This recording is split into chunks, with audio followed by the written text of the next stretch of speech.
Tomato, সর্ষে বাটা, নুন, হলুদ সমস্ত কিছু দিয়ে যে মাছ ভাজার তেলটা ছিল তার মধ্যে ঢেলে দিয়েছি। এটা ফুটবে, টমেটোগুলো সিদ্ধ হবে, আর এর মধ্যে কিছু কাঁচা লঙ্কা চিড়ে দেবো। তারপর ফুটলে কিছুক্ষণ ঝোলটা কমে যাওয়ার পর মাছগুলো দিয়ে দেব, দিয়ে ওপর থেকে ধনেপাতা ছড়িয়ে নামিয়ে নেব। তোমরা দেখতে থাকো।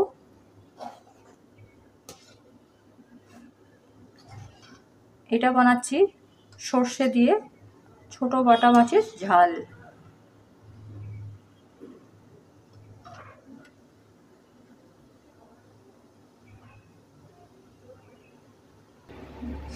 এই দেখো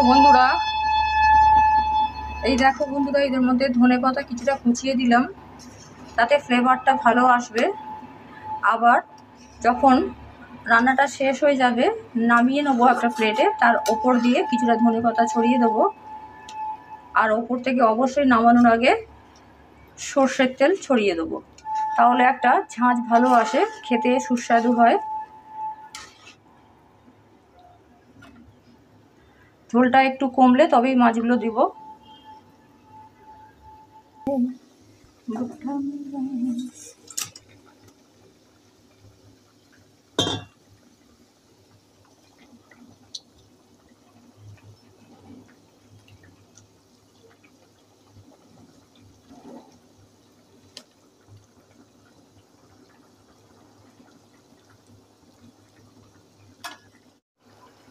দেখো বন্ধুরা, ঝোলটা কমে এসেছে।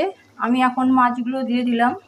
কিছুক্ষণ ফোটার পর এর ওপর দিয়ে আমি সর্ষের তেল ছড়িয়ে দেব।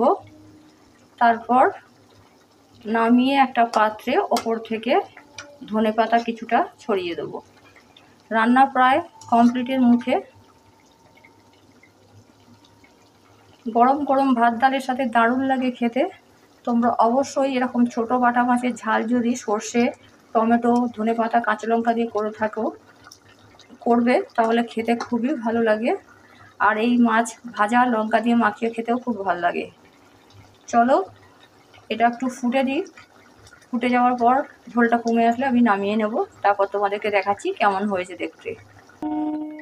দেখো বন্ধুরা, রেডি আমার সর্ষে দিয়ে, কাঁচা লঙ্কা আর টমেটো দিয়ে তৈরি বাটা মাছের ঝাল।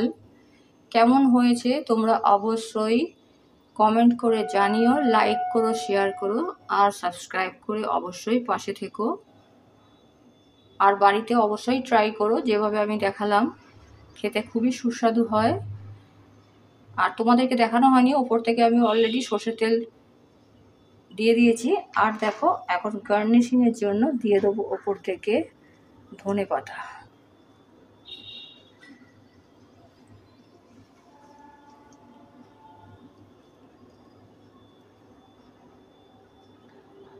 চলো আজকের মতন টাটা। আবার চলে আসবো অন্য কোনো রেসিপির সাথে।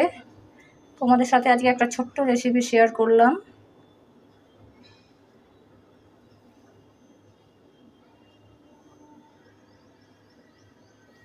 ডান, টাটা।